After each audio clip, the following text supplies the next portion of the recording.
बगल वाले भाई साहब मेरे जो हैं ये कभी योगी जी के साथ बैडमिंटन खेलते थे, इनको व्यक्तिगत रूप से जानते हैं। और ये बगल वाले भाई साहब जो हैं योगी जी के साथ बैठते थे और कभी कभी इन लोगों के साथ मैं भी चला जाता था। क्योंकि जब देखिए चाणक्य ने एक बार कहा था कि जब छोटी पार्टियां सारी एक हो जाएं तो ये समझना चाहिए कि राजा ताकतवर है। तो राजा ताकतवर है, इनके कहने से कुछ नहीं होगा, चाहे मावती हो या मुलायम हो। तो कुल मिला के योगी जी राजा हैं और ये ताकतवर, मतलब इनका कुछ नहीं कर पाएंगे। ये चाहे सारी पार्टियां एक बड़ी हो जाएं, भाजपा सरकार आएगी, चाहे सामान्य की भर्तियां हो चाहे बैकवर्ड की भर्तियां हो, सारे में यादव ही भरे जाते हैं। 2-4-10% इधर उधर से भर के बाकी इन लोगों की पूर्ति की जाती है। ये केवल फ्री में चूतिया बना रहे हैं सबको कि हम जो है सपा के समाजवादी, लेकिन समाजवाद इनके अंदर कहीं है नहीं। अगर इनके अंदर समाजवाद होता तो ये इनके पास बोलने की क्षमता होती। इस समय ये बोल नहीं पा रहे हम क्या बोलें बीजेपी के खिलाफ। छोटी सी बात बता दे रहा हूँ, हो सकता है कांग्रेस वालों को ना मालूम हो। अगर देश की आज़ादी 1947 में हुई और उस समय अगर पेट्रोल का 1 रुपये रेट था, अगर सपोज कर लीजिए पेट्रोल का अगर 1 रुपये रेट था, तो 70 साल जो राज करने की बात कहती है बीजेपी, तो 70 सालों में कांग्रेस का पेट्रोल का रेट 70 रुपये हुआ, लेकिन 10 सालों के राज में 103 रुपये हो गया। ये स्पीड है। 33 रुपये 10, ये बात बड़ी आपने पॉइंट वाली। ये स्पीड है। अगर माना जाए कि 1 रुपये लीटर पेट्रोल था 47 में, तो 70 साल के राज में मान लिया जाए 70 साल जबकि कांग्रेस एक रुपया प्रति वर्ष जो है पर ईयर अगर बढ़ता है तो 70 रुपये पे कांग्रेस ने तेल बेचा और 10 साल के राज में 33 रुपये रेट हो गया। कोई दो राय नहीं है। योगी सरकार ने बहुत से अच्छे काम किए हैं। फर्टिलाइज़र की काफ़ी वक्त से बंद पड़ा हुआ था, उस पर भी काफ़ी ज़्यादा प्रोग्रेस है इस समय। आपका इतना बड़ा एम्स, ये बहुत बड़ी गोरखपुर के लिए सौगात है हमारे शहर के लिए। लेकिन सबसे बड़ा मुद्दा है बेरोजगारी, जिससे परेशानी। और ये जो इतनी महंगाई है, इससे सरकार से आपके माध्यम से मैं अनुरोध करना चाहता हूँ कि इस पर ज़रा गवर्नमेंट विशेष ध्यान दे। कभी उनकी गवर्नमेंट हमेशा लाइफ टाइम तक बीजेपी का राज रहेगा अगर वो सबको बारे में इतना सोच लें कि सबको रोजी कैसे चलेगी। इस तरह से महंगाई की जो आलम है, बहुत से लोग एक वक्त खा रहे हैं, एक वक्त वैसे ही सो जा रहा है, तो सबके बस की बात नहीं है। इतने महंगे खाने के तेल, नमक, चीनी, प्याज, हर एक चीज़ जो है जो अपने एकदम शवाब पे है। सरकार से यही अनुरोध आपके माध्यम से करना चाहूँगा कि ज़रा इन पर विचार करें। नमस्ते, आप देख रहे हैं अपना उत्तर प्रदेश न्यूज़। मैं हूं आपके साथ विवेक। यूपी विधानसभा चुनाव 2022 शुरू होने में सिर्फ कुछ ही महीने बचे पड़े हैं। हर चुनावी पार्टियां जो है ज़ोर शोर से प्रचार प्रसार में जुट गई हैं। कुछ लोगों का प्लान चल रहा है गठबंधन आने का, और कुछ लोग जो है अपने दम पे चुनावी मैदान में उतरेंगी। ये गोरखपुर शहर है और जैसा कि इस वक्त जहाँ मैं बैठा हूँ इसको इंदिरा बाल विहार कहा जाता है। और ये एक तरीके से देखा जाए तो यहाँ पे बहुत सारी दुकानें हैं और एक तरीके से आप स्ट्रीट फूड वाली जगह कह सकते हैं, जहाँ पर जैसा कि मैं कैमरामैन से चाहूँगा कि एक बार थोड़ा सा कैमरा घुमा के दिखा दे चारों तरफ कि यहाँ पे छोटी बड़ी शॉप है और ज़्यादातर लोग यहाँ पे चाय नाश्ता और शाम के टाइम में एक पल बिताने के लिए आते हैं, चाहे फैमिली हो या चाहे दोस्त सर्कल हो।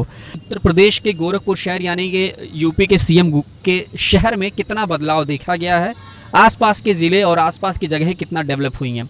बातचीत की शुरुआत मैं करना चाहूँगा। सबसे पहले एक लोगों का इंट्रोडक्शन ले लेते हैं। जी, आपका शुभ नाम? मेरा शुभ नाम तनवीर आलम है, मैं गोरखपुर से हूँ। जी, आपका शुभ नाम? हमारा नाम राम प्रताप मौर्य, गोरखपुर से ही मानवेला से रहते हैं। आपका शुभ नाम? मेरा नाम शमीम अहमद है, मैं गोरखपुर। अमृतलाल भारती, गोरखपुर। जी, प्रभुनाथ मौर्य, मैं गोरखपुर से हूँ।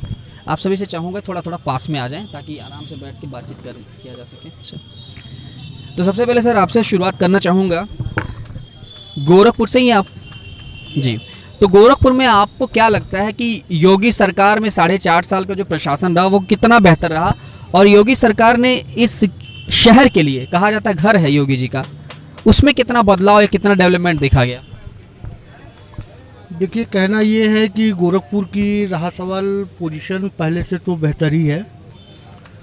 पहले जिस तरह से गुंडों का राज था, यहाँ माफियाओं का राज था, जहाँ जहाँ ज़मीनें कब्जा होती थी, ये सब चीज़ों में काफ़ी ज़्यादा कमियाँ आई हैं।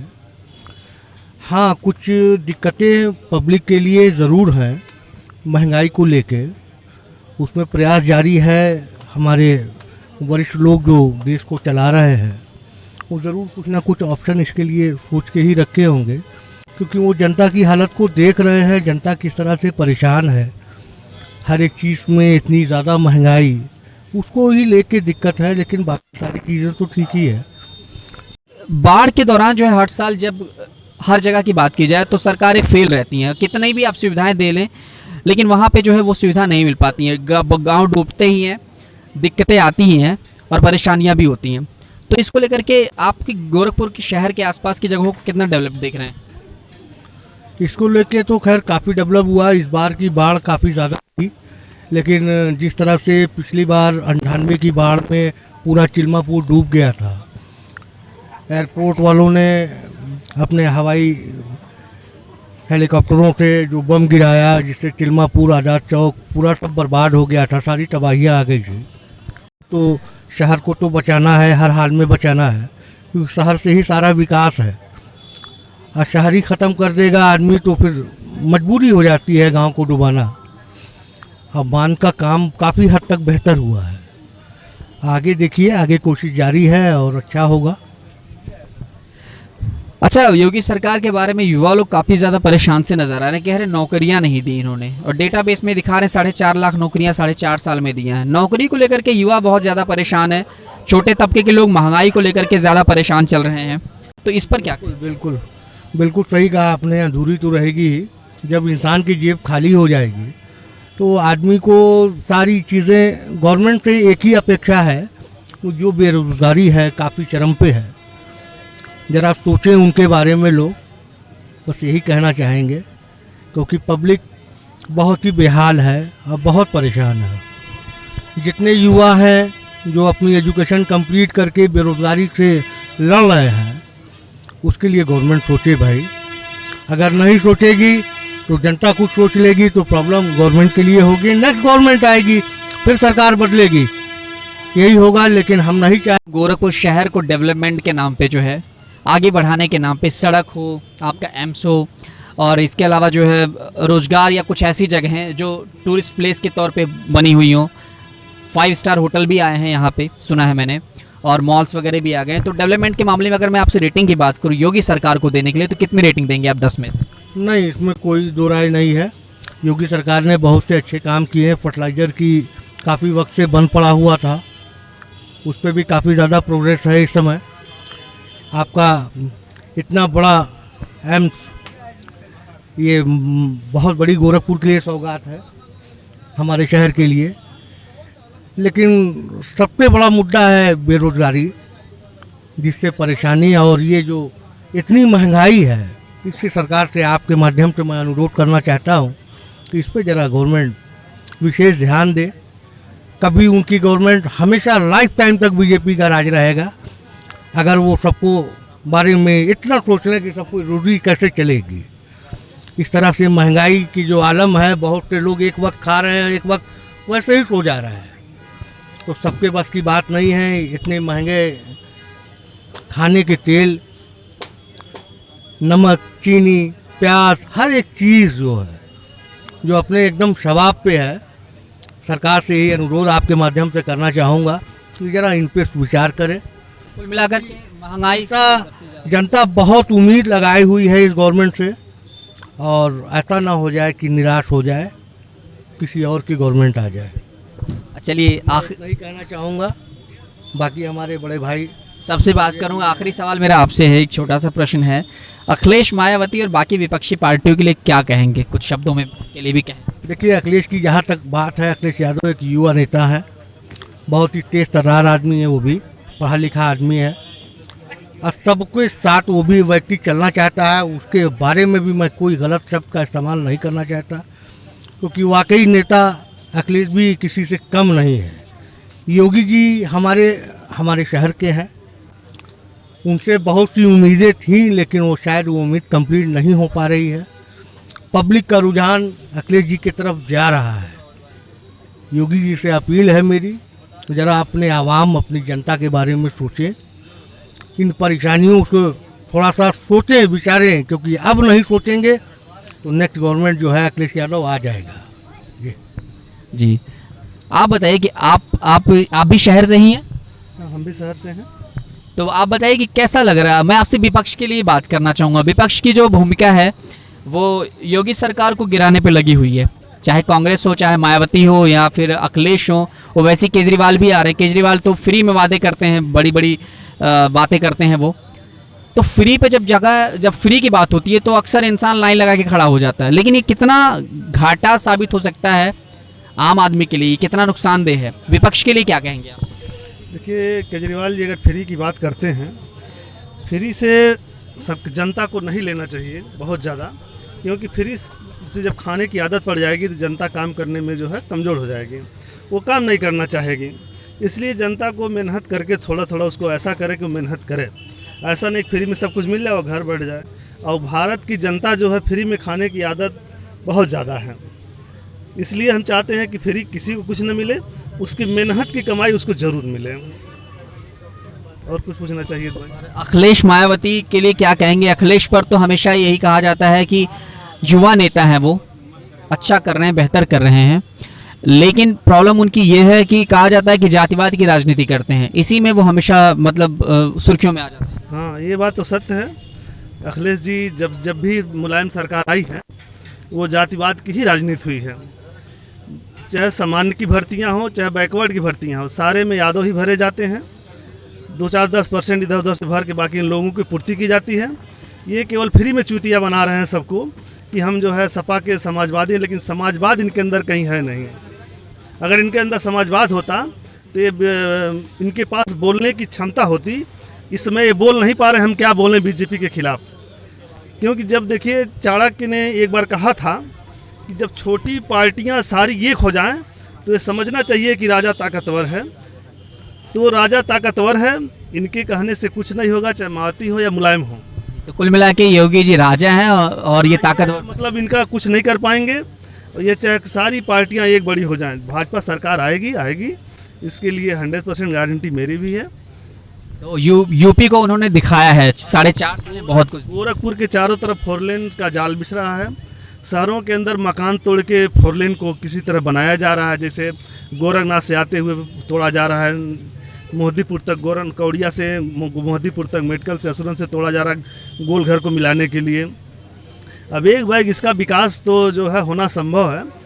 जब मान लीजिए जो चीज़ हमको 25 साल बाद मिलना था, हमको 25 साल पहले मिल गया है अभी। अब हो सकता है अगर ऐसा सरकार फिर आएगा ही तो हमको 50 साल पहले का सामान मिल जाएगा। जैसे मेट्रो हुआ और सारे मेट्रो तो मिल गया है, गोरखपुर को भी शायद मेट्रो दे दिया है उन्होंने। जैसे मेट्रो हुआ, और शहर जो पानी बरसात से डूब रहा है, इसका सीवर का जो है सारा मतलब पैमाना तैयार किया जा रहा है कि कैसे शहर में पानी बरसों निकल जाए। कुल मिलाकर के 25 साल बाद जो हम स्थिति देखने वाले थे इस शहर की, वो हमें अभी से दिख रही है। तो मुझे लगता है आने वाले कुछ सालों बाद जो है, जो आप बात करें सीवर से पानी निकालने की, वो हो जाएगी। ये हमको गारंटी के तौर पे लग रहा है कि भाजपा सरकार जो भी कहती है वो करके दिखाती है। क्योंकि फर्टिलाइज़र जो बंद पड़े थे, सन 1990 से फर्टिलाइज़र बंद पड़ा था। सारे सरकार आए, वादे किए अब खुलेगा तब खुलेगा। जो रामविलास पासवान प्रधानमंत्री थे, वो भी मतलब मंत्री थे, वो भी कहे होगा, कई बार उसको घोषणा भी हुआ, लेकिन अभी तक वो फर्टिलाइज़र नहीं हुआ। लेकिन भाजपा ने एक बार हुआ कि अगर भाजपा सरकार आई तो फर्टिलाइज़र चालू होगा। उन्होंने भारत में 7 फैक्ट्रियाँ थीं, 5 फैक्ट्रियाँ बंद थी, 5 को जलाने का काम भाजपा सरकार ने किया। यूपी की ज़्यादातर फैक्ट्रियों को ये भी डेटाबेस में देखा गया है कि ज़्यादातर फैक्ट्रियाँ जो बंद चल रही थी, चाहे वो चीनी की मिलें हो या किसी भी तरह की मिल फैक्ट्री, उसे उन्होंने फिर से चालू किया है। हाँ, ये योगी सरकार ने वादा किया था कि अगर उत्तर प्रदेश में जितनी भी चीनी मिलें बंद हैं, हमारी सरकार आएगी तो मैं उसको जो है चालू कर दूंगा। और लगभग 90% चालू भी हो गए हैं, काम भी चल रहे हैं। जो नहीं बने थे वो भी बन जो केवल ज़मीन ली गई थी, देखिए जैसे पिपराइच चीनी मिल था, यहाँ केवल ज़मीन ही ली गई थी, लेकिन फैक्ट्री नहीं बनने का बना ही नहीं था। लेकिन फैक्ट्री वहाँ नया बनवा के उसको चीनी मिल चालू कर दिया गया और बड़े पैमाने पर नए तकनीक से चीनी मिल का उत्पादन हो रहा है। 2022 में फिर से योगी सरकार। हाँ, 2022 में फिर से योगी सरकार आएगी।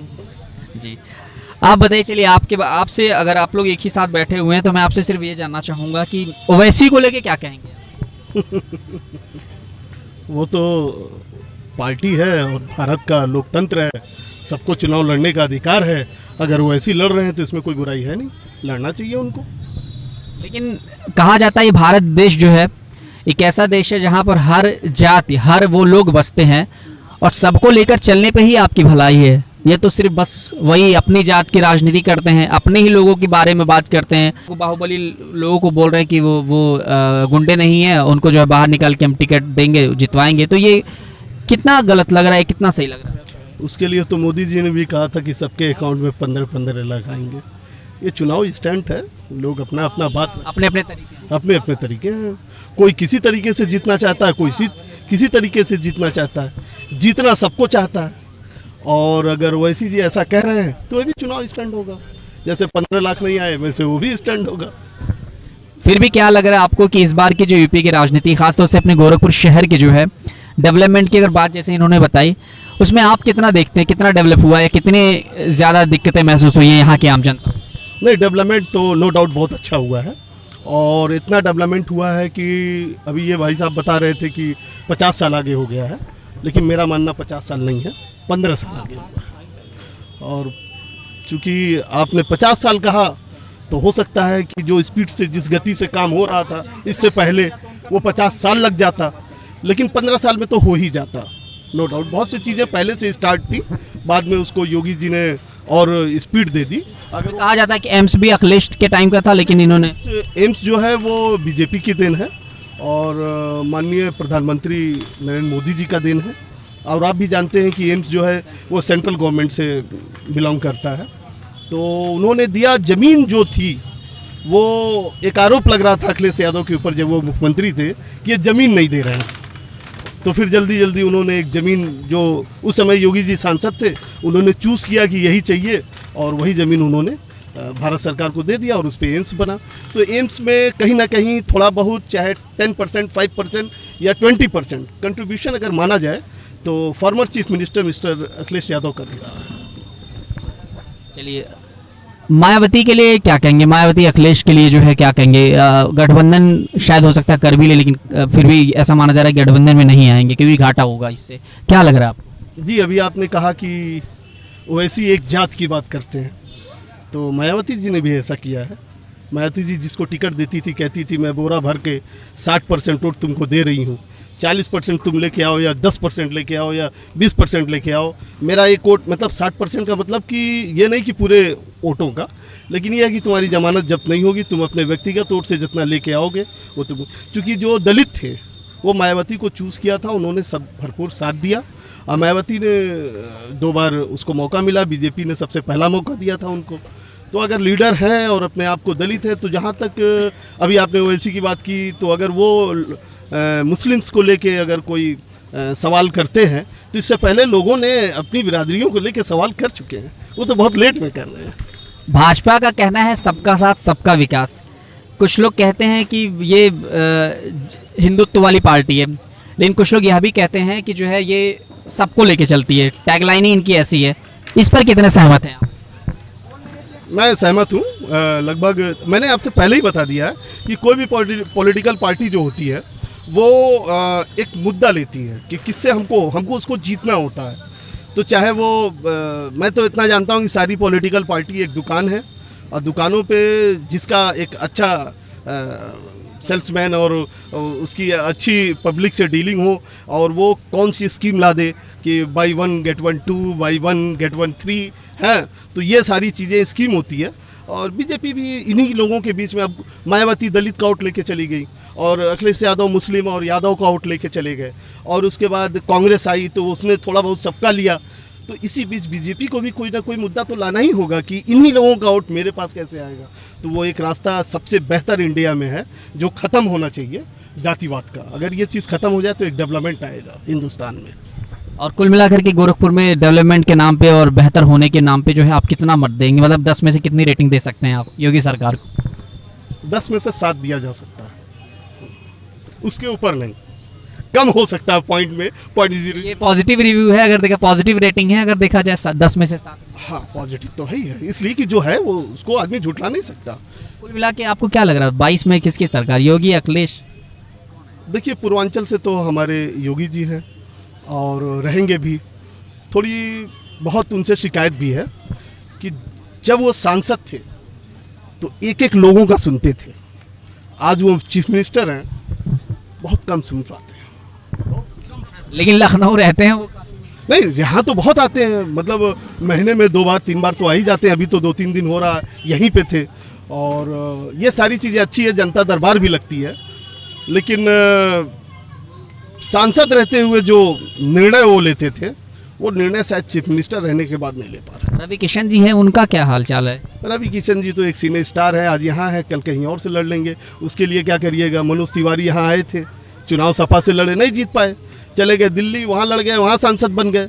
लेकिन ये इन लोगों का कोई वो नहीं होता है, इनको एक सीट मिलती है और पार्टी भी इसलिए टिकट देती है कि थोड़ा पब्लिक झुकेगी, सिने स्टार है, चेहरा है, ये है, वो है, ऐसा ही। शुक्रिया। चलिए आखिरी में 2 लोग और भी बचे हैं, इन लोगों से भी बातचीत कर लेते हैं जी। 6 महीने बाद या 4 महीने बाद जब आप वोट डालने जाएंगे, क्या मूड में लेके जाएंगे? परिवार को क्या बताएंगे? क्योंकि परिवार में अक्सर ऐसा भी होता है कि ज़्यादातर लोग समझा देते हैं कि आप वोट इन्हीं को दीजिएगा। बहुत कम ही ऐसा होता है जब चुपके से ला जाके दे देते हैं, लेकिन फिर भी पिताजी के सामने यही बोलते हैं, पापा हमने उन्हीं को दिया था। डेवलपमेंट के नाम पे तो गोरखपुर काफ़ी मतलब हम लोगों को दिख रहा है कि जो शहरों में रोड का जाल बिछा, लाइट लगी, एम्स और फर्टिलाइजर्स खुले, और भी बहुत सारे सैनिक स्कूल है, जो भी मतलब बड़े बड़े प्रोजेक्ट जो दिए हैं, वो काफ़ी सराहनीय काम किया है योगी जी ने। नेक्स्ट 2022 में भी आए तो मतलब ये प्रगति जो होगा वो अपने आप में बहुत अचीवमेंट होगा, बहुत अच्छा रिस्पांस आएगा इसका। गरीबों के लिए, महंगाई के लिए जो है क्या कहेंगे? किसान जो है लड़ रहा है, बॉर्डर पे जूझ रहा है, परेशान हो रहा है, उसके लिए क्या कहेंगे? महंगाई तो एक बहुत बड़ा मुद्दा छाई गया है। 2 कारण है इसमें। जो लॉकडाउन चला, लोगों के बैठ बैठ के जेबें खाली हो गए। हैंड टू माउथ लोग जो वो थे, उनके पास मतलब कुछ ऐसा प्लेटफॉर्म नहीं मिल पाया। और अगर रोजगारी का मतलब इसमें सिस्टम आ जाता है, लोगों के पास पैसा आता है रोजगार के थ्रू, तो सबसे बेहतरीन होगा। बाकी तो विकास तो हुआ, इसमें कोई शक नहीं है। चलिए एक बात आपसे पूछना चाहूँगा। बिल्कुल सर, एक सवाल आपसे और करना चाहूँगा कि जैसे 2022 में अभी कुछ ही महीने बचे पड़े हैं, कांग्रेस को लेके क्या कहेंगे? कांग्रेस को तो बताइए, जिसने राजनीति की शुरुआत की आज़ादी के बाद, जिसने देश को मतलब कहा जाता है बढ़ाया भी और लोग कहते हैं कि घटा भी दिया है काफ़ी ज़्यादा पीछे, उसके लिए क्या कहेंगे आप? कांग्रेस की तो चर्चा ही नहीं चली। नहीं जी, परिवर्तन तो है। परिवर्तन इसमें है कि काफ़ी उनका कहीं मतलब दूर दूर तक मतलब कहीं नहीं झकचाए हैं। इसके लिए मेन मुद्दा है कि विकास का मुद्दा जो है अभी बीजेपी के फुल फॉर्म में है, हमारे स्पेशल गोरखपुर के लिए। कल्याण सिंह के बाद में योगी जी आए, तकरीबन 15 सालों का मेरे ख्याल से जो है एक लंबा इंतजार था बीजेपी की सत्ता में वापस आने का। फिर से लग रहा है कि आएंगे वो? नहीं, अब ये तो कहा जाता है वीर बहादुर जी का सपना जो था गोरखपुर के लिए, उसको ज़्यादा पंख लगाने का काम योगी जी भी ने किया है यहाँ के लिए, और काफ़ी मतलब अच्छा दिख रहा है। अच्छा चलिए, किसी से हमने जब बात की तो पॉलिटिकल बातें तो हो गई, लेकिन आप लोगों को लाभ क्या मिला सरकार में? जैसे एक होता है सबको योजनाओं का लाभ मिलता है, उन योजनाओं का लाभ आप लोगों को मिला है? कहीं से कुछ आपको मिला? कहीं से कुछ लाभ या कोई योजना ऐसी जो आपको मिला हो? जी, इसमें जो है मतलब जो प्रधानमंत्री आवास योजना है, काफ़ी मतलब अच्छी योजना है और लोगों को इसका लाभ भी मिल रहा है, इसका फ़ायदा ले रहे हैं लोग। और लगता है कि आप उस कैटेगरी में नहीं आते होंगे आप लोग जिनमें योजनाओं का लाभ मिल सके? जैसे तो मैंने पर्सनली नहीं लिया है, लेकिन जी मिडिल क्लास के लिए कुछ? मिडिल क्लास के लिए कोई योजना नहीं है। मिडिल क्लास के लिए केंद्र से हो चाहे वो राज्य से हो, और मिडिल क्लास ही पिसता है। मिडिल क्लास बेचारा नीचे भी नहीं जाना चाहता, लोअर में अपर में जा नहीं सकता, हैरान परेशान है मिडिल क्लास। और सबसे ज़्यादा लोगों की तादाद मिडिल क्लास की है। और अभी आपने कांग्रेस का जिक्र किया कि कांग्रेस का तो कोई नाम ही नहीं लेता है, तो उस पर मैं आपको एक छोटी सी बात बता दे रहा हूँ, हो सकता है कांग्रेस वालों को ना मालूम हो। अगर देश की आज़ादी 1947 में हुई और उस समय अगर पेट्रोल का 1 रुपये रेट था, अगर सपोज कर लीजिए पेट्रोल का अगर 1 रुपये रेट था, तो 70 साल जो राज करने की बात कहती है बीजेपी, 70 सालों में कांग्रेस का पेट्रोल का रेट 70 रुपये हुआ, लेकिन 10 सालों के राज में 103 रुपये हो गया। ये स्पीड है। 35 रुपये 10, ये बात बड़ी आपने पॉइंट वाली। ये स्पीड है। अगर माना जाए कि 1 रुपये लीटर पेट्रोल था 47 में, तो 70 साल के राज में मान लिया जाए 70 साल जबकि कांग्रेस एक रुपया प्रति वर्ष जो है पर ईयर अगर बढ़ता है, तो 70 रुपये पे कांग्रेस ने तेल बेचा और 10 साल के राज में 33 रुपये रेट हो गया। इसको आप ध्यान दीजिएगा। आप भी कुछ? हाँ, जो तेल वाली बात ये कर रहे हैं, आप चाहे गूगल से सर्च कर लीजिएगा, जहाँ जहाँ से सर्च कर लीजिएगा, 2014 के पहले जब कांग्रेस मतलब सत्ता से बाहर हुई है तो उस समय 82 रुपया कुछ पैसा सेंट, मतलब समथिंग 83 रुपये लीटर उस समय पेट्रोल का रेट था। मोदी सरकार आए वह 70 तक ले आए थे, 70 का 68 तक ले आए। लेकिन भाई मान लीजिए देश का विकास करना है, प्लस जो है मान लीजिए जो है सिस्टम को लाना है, तो मान लीजिए तो थोड़ा बहुत पेट्रोल का दाम तो बढ़वे करेगा। जैसे एक बार हमारे मोदी जी अमेरिका गए थे तो उन्होंने देखा कि यहाँ रोडों का अमेरिका में जाल बिछा हुआ है, इस 4 लेन को कैसे मैं इस भारतवर्ष में उतारूँ। उन्होंने क्या किया, सोचा कि अगर मैं दूसरे के ऊपर भार दूं, कहीं टैक्स से काट के दूं तो इतना बड़ा विकास 4 लेन का जाल नहीं बिछ पाएगा। उन्होंने उस समय क्या किया था, 1 रुपया डीजल और 1 रुपया पेट्रोल पे ही बढ़ाया था रेट, और उसके बाद जो है भारत में 4 लेन का जाल बिछने लगा, जो भारत में था ही नहीं था। मतलब बड़े बड़े शहरों में थोड़ा बहुत था, लेकिन यो मतलब अटल बिहारी वाजपेयी के मतलब देन है कि उसी पैसे से प्लस अब टोल टैक्स के पैसे से देश का विकास हो रहा है।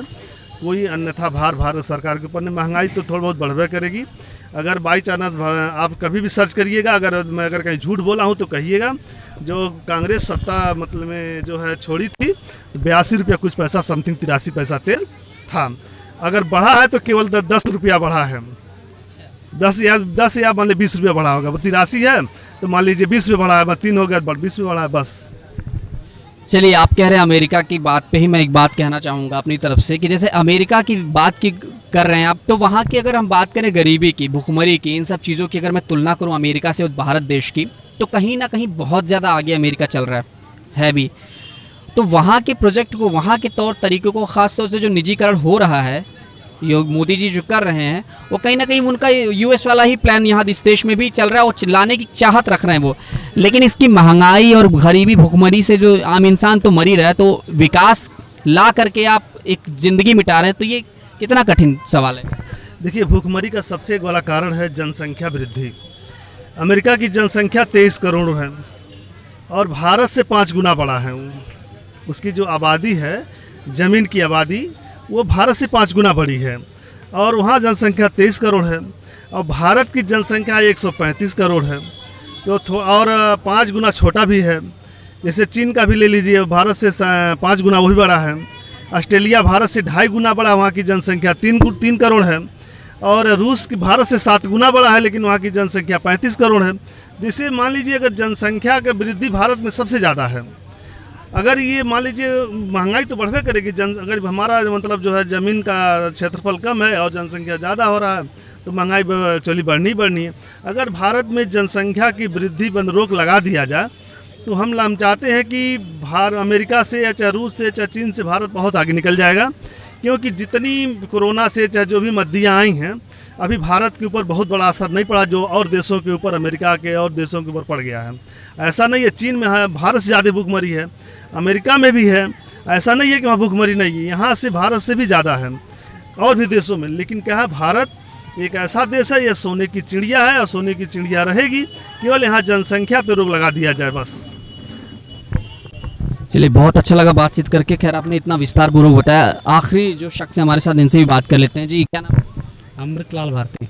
आप बताइए सर कि इन्होंने बड़ी बात करी, इन्होंने भी बात की, इन्होंने कुछ खामियां भी निकाली, कुछ अच्छाइयाँ भी गिनाई योगी सरकार की। आप क्या कहना चाहते हैं योगी सरकार की? अरे, हम तो यही कहना चाहेंगे कि भाई योगी जी ने 4.5 साल काम किया है, बहुत अच्छा किया है, बहुत विकास किया है। यहाँ देखिए, फर्टिलाइज़र 90 से बंद था, उसको अभी माननीय प्रधानमंत्री अभी अगले महीने में उसको चालू करवाएंगे, लोकार्पण करने आएंगे। आपका चीनी मिल की प्राइस में देखिए वो बंद पड़ी थी, उसको बहन जी की बंद पड़ा हुआ था, उसको बनवाए भी और नया फैक्ट्री भी लगवाए और काम भी चल रहा है। अभी देखिए, पूरा यही गोरखपुर में ही नहीं, पूरे चारों तरफ सड़कों का जाल बिछ रहा है। कई शहरों में मेट्रो के काम चल रहे हैं। यहाँ भी गोरखपुर में केंद्र सरकार के पास DPR भेजा गया, वहाँ भी पास हो जाएगा, यहाँ भी काम चालू हो जाएगा। और अभी देखिए 3-3, 4-4, 5, अभी 1 या 2 हमारे ख्याल से कहना है एयरपोर्ट थे, लेकिन इस समय यूपी में 4-5 एयरपोर्ट हो गए हैं। पूर्वांचल एक्सप्रेस, गंगा एक्सप्रेस और बुंदेलखंड एक्सप्रेस, 2-2, 3-3 एक्सप्रेस देखिए नया बनवा रहे हैं। फिर आपका डिफेंस कॉरिडोर जो कानपुर में क्या है बन रहा है। इतना पैसा फैक्ट्रियों में बाहर से पैसा इतना आया है कि बहुत सारी फैक्ट्रियाँ भी बैठ रही हैं, इससे रोज़गार भी मिलेगा। तो बहुत सारे काम हैं योगी जी के, बहुत बढ़िया काम है। योगी जी दोबारा आएंगे? एकदम पक्का आएंगे, 110% आएंगे। चलिए आखिरी सवाल मेरा आपसे है, इसके बाद इन पे आएंगे कि गांव को किस नज़रिए से देख रहे हैं आप? गांव के विकास को, शहर को तो आपने जोड़ भी दिया, रोड बन रहे हैं, फैक्ट्रियां चालू हो गई हैं, रोजगार मतलब मिल जा रहा है इन फैक्ट्रियों से। गांव कितना जुड़ा हुआ, गांव की योजनाओं पे कितना बेहतर असर? क्योंकि गांव में तो कहा जाता है कि उज्ज्वला योजना जो है इन्होंने जो है सिलेंडर बांटा, ठीक है, लेकिन महंगाई इतना हाई कर दिया इन्होंने, अब वो चूल्हे पे बना रही है, रोटियां सेक रही है। गाँव का विकास आप कितना देख रहे हैं शहर में बैठ? कि आज के डेट में योगी जी गांव का भी विकास बहुत तेज़ी के साथ हो रहा है। पहले लोग क्या नाम है छप्पड़ में रहते थे, योगी जी ने ऐसा प्रधानमंत्री आवास योजना स्कीम लाया कि हर गरीब परिवार को 2.5 लाख रुपया मिला है। और कभी सोच नहीं सकता था कि हमारा छप्पड़ से या खपड़े से मकान कभी लिंटर हो जाएगा।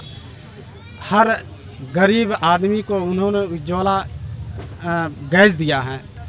कोई सोच सकता था कि हमारा खाता क्या नाम है बैंक कन्याओं का, जैसे मुख्यमंत्री समूह शादी करवाते हैं, 51,000 रुपया देते हैं।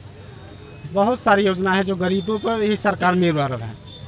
तो इस नाते योगी जी ने शहर के साथ साथ गरीबों का भी बहुत ख्याल रखा है। लोग पहले क्या ना है कह लीजिए लैट्रिन या कुछ भी बाहर लोग जाते थे, लेकिन आज के डेट में हमको लगता है कि बहुत कम 1-2% लोग ऐसा जो बाहर जाते होते होंगे, लेकिन अब हर घर को शौचालय मिला है, आवास मिला है, गैस मिला है, सड़कें भी गांव में बन रही है, अच्छे क्या नाम है जो स्वास्थ्य विभाग खुल रहे हैं, और गांव में स्टेडियम बनाया जा रहा है। अभी देखिए बगल में क्या नाम है कंपियरगंज, वहाँ स्टेडियम अभी उद्घाटन हुआ है। फिर आयुष विद्यालय भी है, घाटाट में गाँव एरिया पड़ता है, वहाँ भी क्या नाम है आयुष विद्यालय, बहुत बड़ा आयुष विद्यालय 30-35 करोड़ का भी योगी जी शिलान्यास किए हैं। तो बहुत सारा काम ऐसा नहीं है कि केवल शहर में, गांव भी विकास कर रहा है, तो लोग उनसे खुश भी हैं। कुल मिलाकर के 22 में एकदम पूरा एकदम एक कहा ना कि 110% है कि क्या ना योगी जी की ही सरकार बनेगी। बहुत बहुत शुक्रिया बात करने के लिए सभी लोगों से। आपने आखिरी में कुछ कहना चाहा था, वो बात अपनी पूरी कर। आप बहुत भाग्यशाली हैं कि आप ऐसे लोगों के साथ बैठे हैं। ये बगल वाले भाई साहब मेरे जो हैं, ये कभी योगी जी के साथ बैडमिंटन खेलते थे, इनको व्यक्तिगत रूप से जानते हैं। और ये बगल वाले भाई साहब जो हैं योगी जी के साथ बैठते थे, और कभी कभी इन लोगों के साथ मैं भी चला जाता था।